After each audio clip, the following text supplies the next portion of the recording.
Meet the Brazilian national team.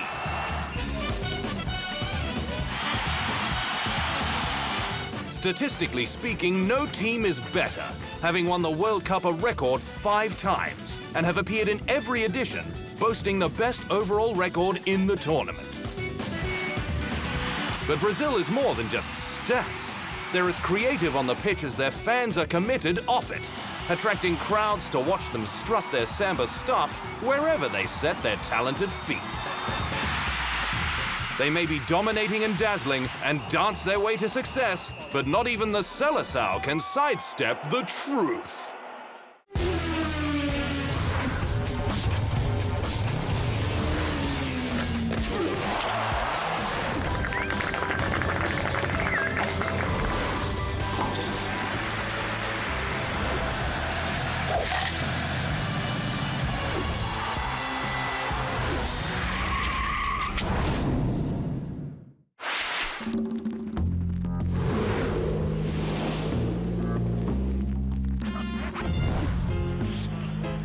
A bench can be a great place to sit back, take in the surroundings, and even have a nap. But there's nothing relaxing about sitting on this bench. That of the Brazilian national football team. Because unless your name is Mario Zagallo, the first footballer to win the World Cup, both as a player and as a manager, coaching the most successful national team on the planet comes with the weight of the world, and many have been crushed by it. A new generation is coming, and I will have to give time to our coach to start to prepare the team. Sorry, Carlos, there's no time. This team is expected to win always. The revolving door continued in 2016, when Carlos Dunga got the boot after a disastrous Copa America Centenario, where they were eliminated from the group stages for the first time since 1987. He was replaced by Adenor Baki, better known as Chichi. Organization without creativity is monotonous. Creativity without organization is an absolute mess. Chichi is popular and pragmatic, a curious coach who's known for his odd rhetoric. They're growing. It's like a savings account. When we deposit a good performance, a good substitution, a good shot on target, a goal, good defense, it'll all grow in our savings account, and I'll analyze it in the end. The analysis had better be positive, or Chichi will fall as flat as many of his recent predecessors. Coming up, the rise of the Seleção.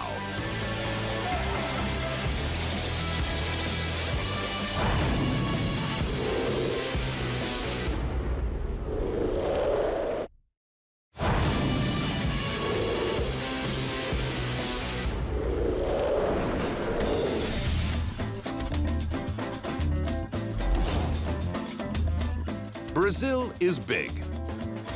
Their statues are big. Their carnivals are big. And when they call it quits, many of their biggest footballers go big. It's easy to get in shape. You have to train, just that. But to play a soccer game is, you have to be, in very good shape. The largest country in South America claims football as more than just their biggest sport, but a bona fide religion.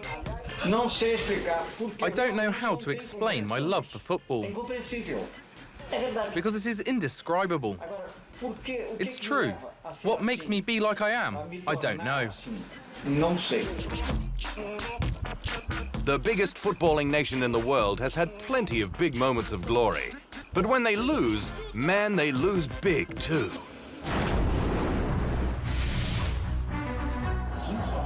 Twice in the history of the Brazilian national team did they suffer defeats that left flags flying at half-mast and the nation in mourning. The first happened on home soil in the 1950 World Cup final against fellow South Americans, Uruguay. Just under 200,000 fans packed themselves into a seatless and somewhat incomplete stadium, the Maracanã, convinced their previously undefeated Brazilian heroes would come out on top in their first World Cup final. But after Juan Alberto Schiaffino tied the game in the 66th minute, things went from bad to way worse.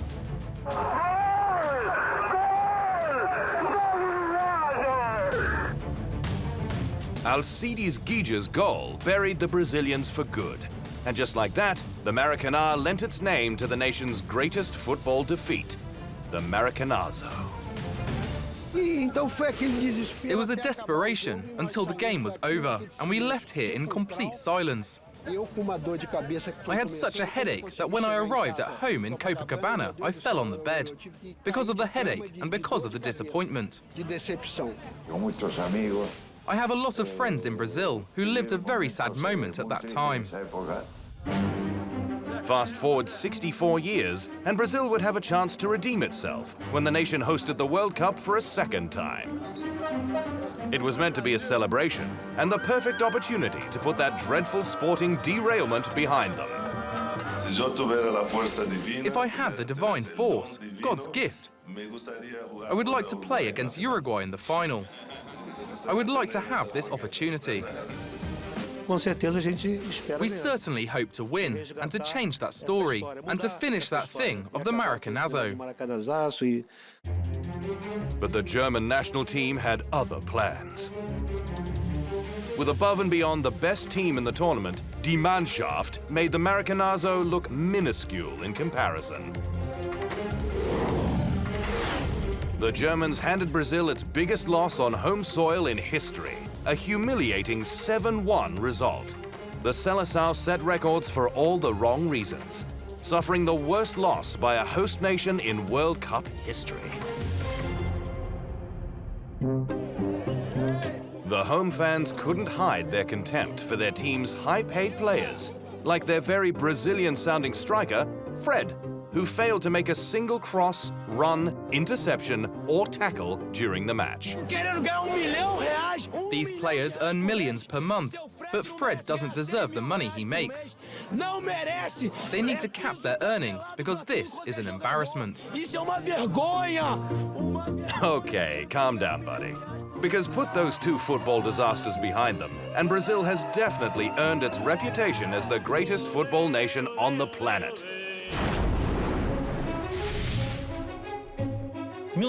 Prior to 1950, Brazil had never reached a final. But it did with those players. They are the pioneers of the 5 trophies won. 1950 may have ended in disaster for the Seleção, but 4 years after losing in the quarterfinals of the 1954 World Cup to the mighty Magyars of Hungary, they turned tragedy into world title #1. In front of a hostile home crowd in Stockholm County, Brazil would bounce Sweden 5-2, thanks to braces by Vava and the youngest World Cup final goalscorer to date, Pelé. At just 17 years, 249 days, Pelé was an unexpected flash of brilliance on their forward line and truly put the Brazilians on the world football map. That time, I was mad because I was young, 17 years old. When we arrived in Sweden, I say, oh, everybody knows Brazil, no? Because we arrived, but nobody gives a for us. But from then on, the world would definitely take notice of the South Americans, for their golden era had begun. In 1962, Brazil would repeat as champions, even if they had to go without an injured Pelé in the final. 3-1 over Czechoslovakia, with goals by other Brazilian legends, Amarildo, Zito, and Vava.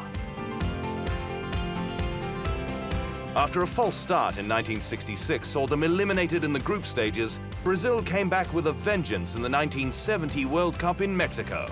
Featuring arguably their greatest team ever, they downed Italy in the final 4-1. Agora, dos 3 mundiais, of the 3 World Cups, the one in 1970 was difficult for me. foi difícil para mim. Because in 1970, I was an experienced player. I was in charge, and I had already said I was going to stop playing. And in Mexico, I was thinking, Oh my God, I cannot end my career on a defeat. Not a defeat. It's my last World Cup. Help me. And it was the best World Cup of the Brazil national team.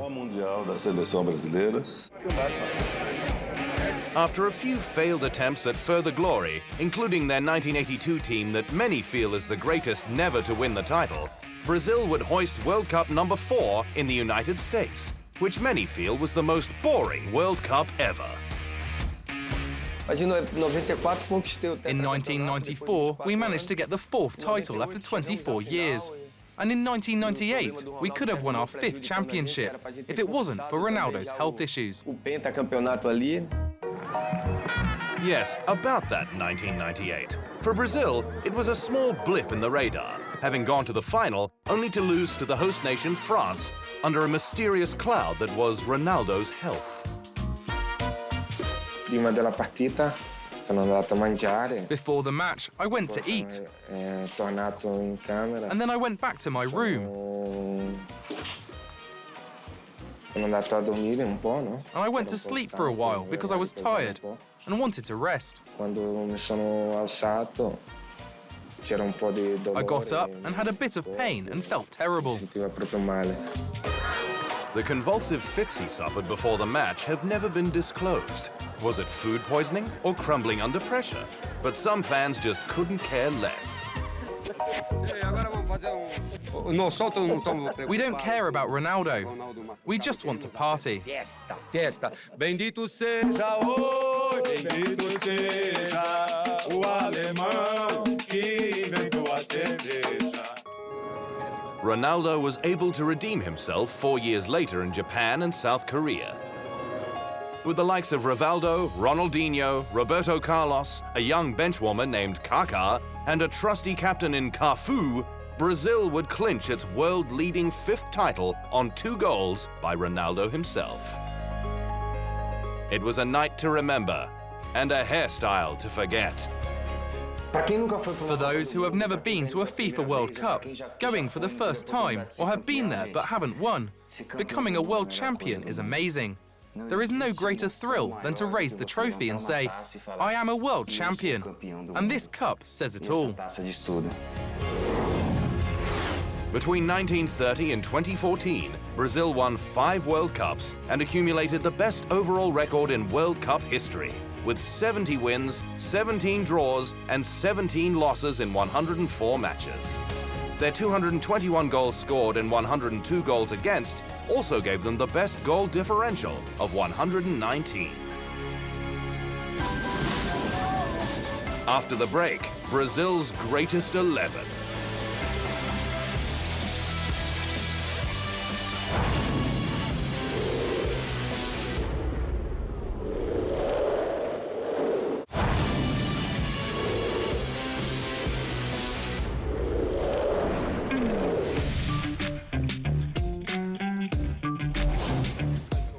Selecting a national side is never an easy task. Hence, some announcements are made with relative conviction. Others are made with a hint of hesitation. And then there are those who do so almost in passing, because many national side announcements procure points of contention where big names can be left out. All the players that we have called up to this team have joined without any problems.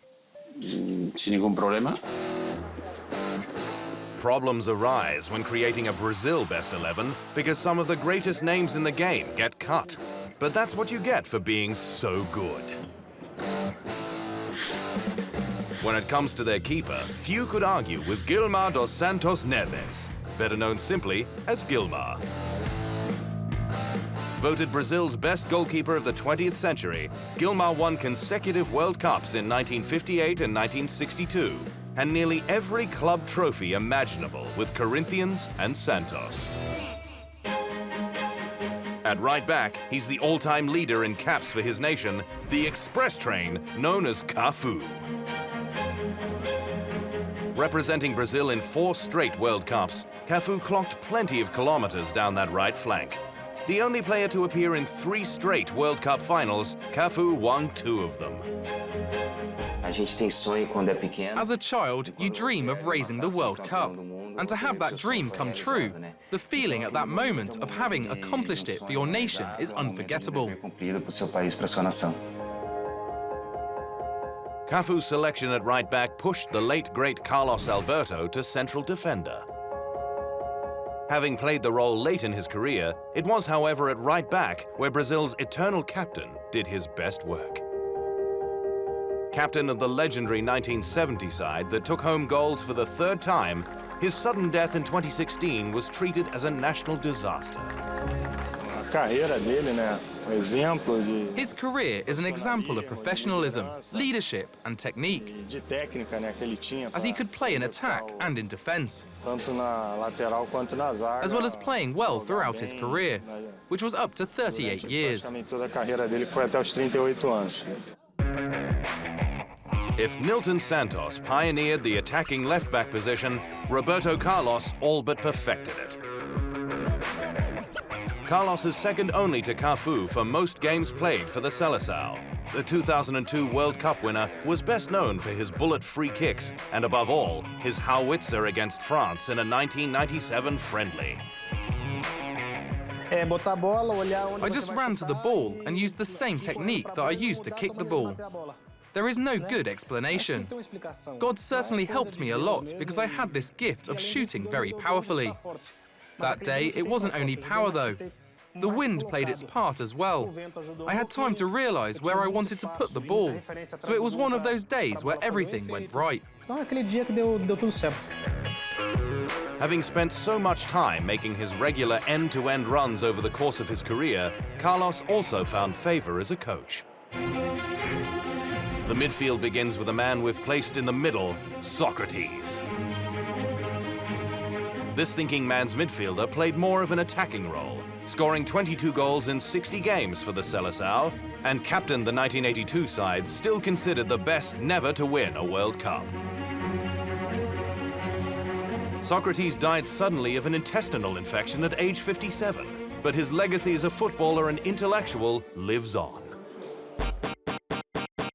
At right wing, he scored a goal in every game he played at the 1970 World Cup, Jairzinho.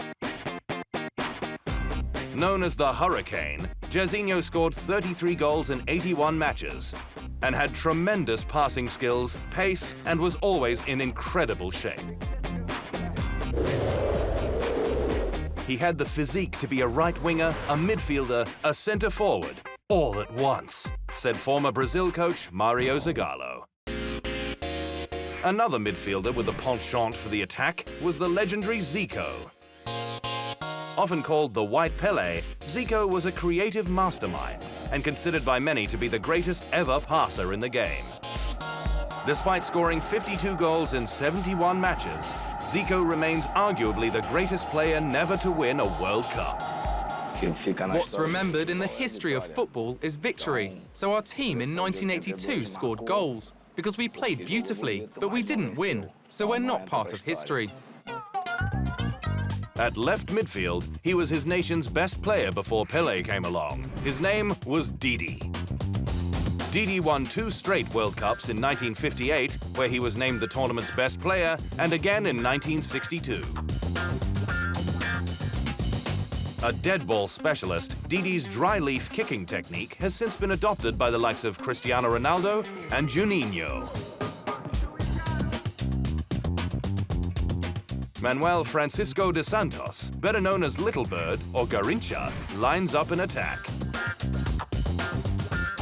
Considered by many to be the game's greatest ever dribbler, Garrincha scored 12 goals in 50 appearances for the Seleção. And when he lined up with Pelé together on the pitch, Brazil never lost a match. Garrincha was also quite the character. Once in a match against Sweden, Garrincha dribbled everybody, and the ball was very close to the goal. He went to pass it to Vava, but coach Vicente Fiola said, "Score this goal or I will substitute you."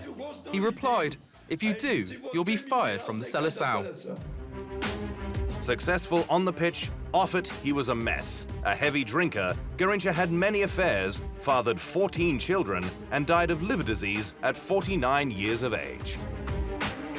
Nonetheless, he was so good, he even got a stadium named after him, the Estadio Nacional Mane Garrincha in Brasilia. Then there is the phenomenon, Ronaldo Luis Nazario de Lima, better known simply as Ronaldo. An explosive combination of strength and extreme speed with the ball on his foot, Ronaldo scored 62 goals in 98 matches for the Seleção, having retired from international competition in 2011, the nation's second highest goal scorer. Once the World Cup's all-time leading scorer, what ultimately failed him was his frame. With debilitating knee injuries and a body that ballooned thanks to his hyperthyroidism diagnosed later in life, who knows how great, arguably the game's greatest ever forward could have been had his much-maligned physique cooperated more. And finally, there's no Brazilian best 11 without arguably the greatest footballer of them all, Pelé. Having joined the senior side at age 16, Pelé found himself a world champion just 1 year later, and not as a passenger, having scored 6 goals in his first tournament in 1958. He remains the nation's all-time leader in goals, with 77 scored in 92 games, and won 3 World Cups in total, gifting Brazil the Jules Rimet Trophy indefinitely, while leaving Italian defender Tarcisio Bergnic to lament, "I told myself before the game, he's made of skin and bones, just like everyone else, but I was wrong." So there you have it, Brazil's greatest starting 11. Almost an impossible team to put together. When you consider the likes of Domingos de Goya, Bellini, Falcao, Romario, Rivaldo, and Ronaldinho didn't even make it, with a Neymar potentially waiting in the wings. Still to come, a new breed of great Brazilian footballers.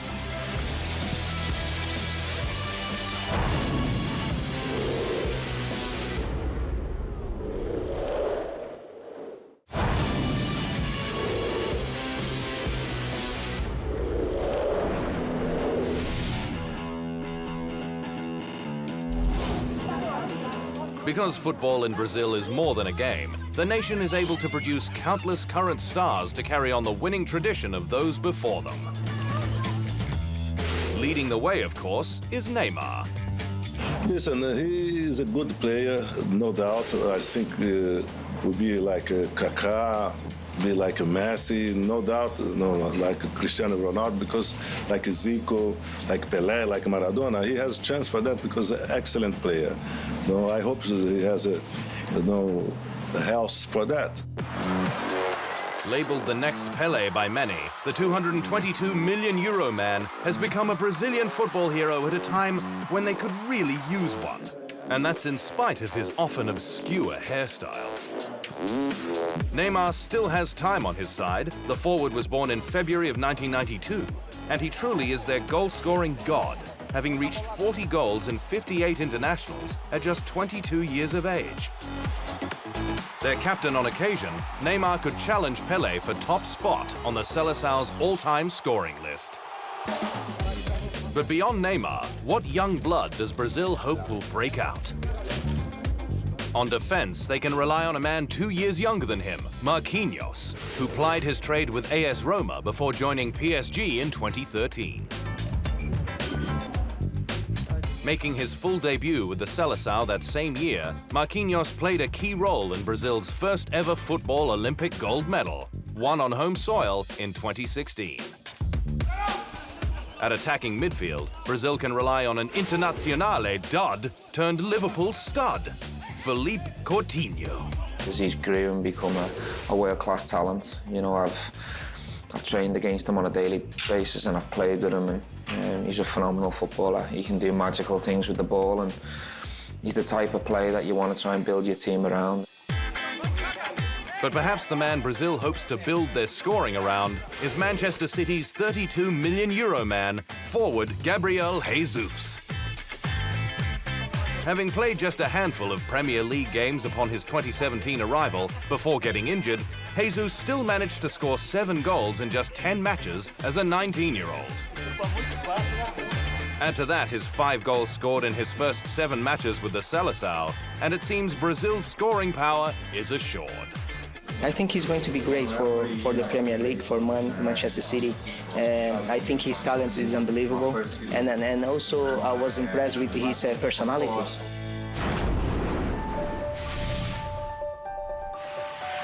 Jogo Bonito, or the beautiful game, is a phrase that is used to describe the entertaining brand of football that Brazil brings every game. But their beautiful rendition of the world game is further magnified by the passion they put into it, which means their highs are really high and their lows are really low. It's hard to be endearing when you're always at the top, but the way Brazil plays, you can't help but love them. And that is the truth.